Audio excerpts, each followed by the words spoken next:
What I'm talking about is the fear that paralyzes us, that is not logical, but the emotion, the emotional depth, the level of the emotion of fear literally holds us back from becoming that person that we know we want to become, that we crave to become, that by doing the work we get to. So here's the question. Today's lesson literally stems from the emotion of fear. It is so deeply embedded, it's a prehistoric conditioned response. The good news is without it, we wouldn't have been here, so that response is fantastic. I should say reaction, that's more accurate. It's a reaction, not necessarily a response. So the good news is it's brought us to who we are and where we are today as a human species, yay us.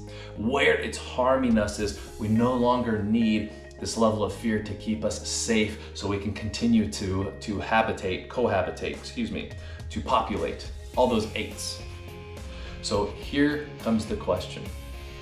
Fear is no longer logical because there's not really a place for it. Now, in one setting, yes, absolutely. If a car's coming or you step off, you hear a honk, your fear is you jump out. Yes, for that, absolutely. But what I'm talking about is the fear that holds us back.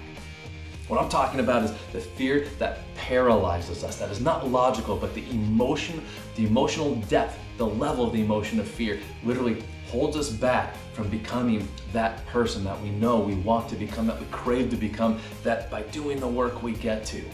So here's the question. The first thing we have to do is to explore. We want to identify and explore the root of that initial emotion.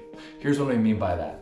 When I'm feeling fear, that's just the stimulus, that's the trigger. There's this deep, picture an iceberg. That's the analogy I use all the time. The tip of above the water, you see the water is the breach level, if you will. There's a tiny little tip at the top. That's the fear. Underneath is this huge part that is underneath the surface that most people aren't aware of. You remember the days of the Titanic? They didn't even think that the Titanic was destructible, and they kept going, and an iceberg, what happened below, sunk the unsinkable ship. It's no different in our lives. When fear surfaces, we just look at the tip and it paralyzes us and we sink.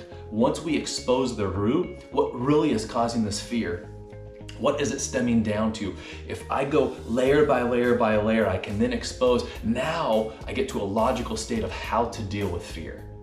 And this is where we are able to expose the root, to dig around that root, keeping this analogy going, dig around that root to expose anything else and pull out what we don't need. Or if you want to remove that fear completely, once the root's exposed, you can pull the plant out. We've been doing some landscaping, and there was a tree. The tree was not that big. When you move it with your hand, I mean, the branch was maybe, I don't know, maybe 2 fingers wide. It wasn't that big. And you could move it and it felt like you could rip it out. I was bending over and pulling and pulling. Literally, my back was killing me trying to get this thing out. I could not get it out. So what I had to do is dig. It took just a few minutes. Once I exposed all the roots, literally a few tugs, and it completely came out. Fear is the same way. When we don't expose the root, it's not going anywhere. It may seem like we can pull it or move it a little bit, but it is immovable. The amount of force that it takes to rip that out, trying to do it with brute strength, forget about it.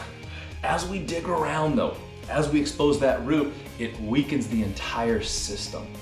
Then I'm able to pull out literally with one hand, something that I couldn't even pull out with 2 or with trying to leverage it.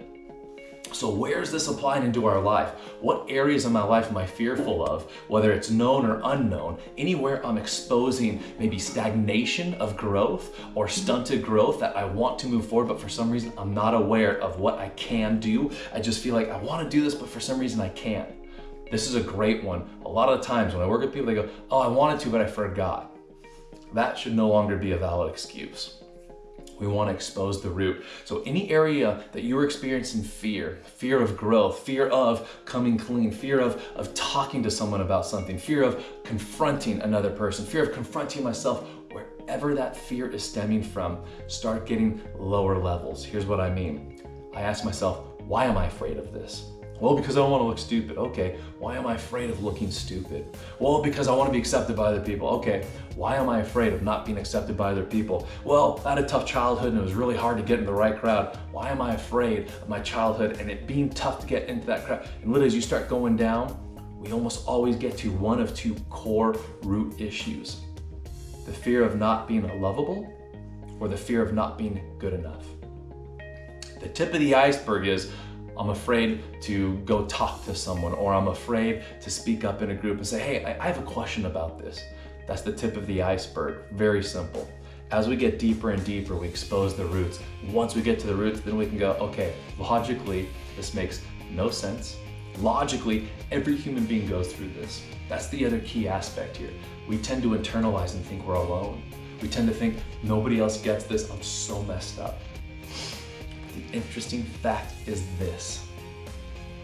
Every single human being goes through the same thing. That's why they're the two primary universal fears, because every human experiences it. I don't know about you, but when I first found out, holy cow, the stuff that I think I'm so messed up on and so jacked up and had to do all this work to get through, and still it pops up from time to time, that I can look around and go, everyone else is experiencing this too?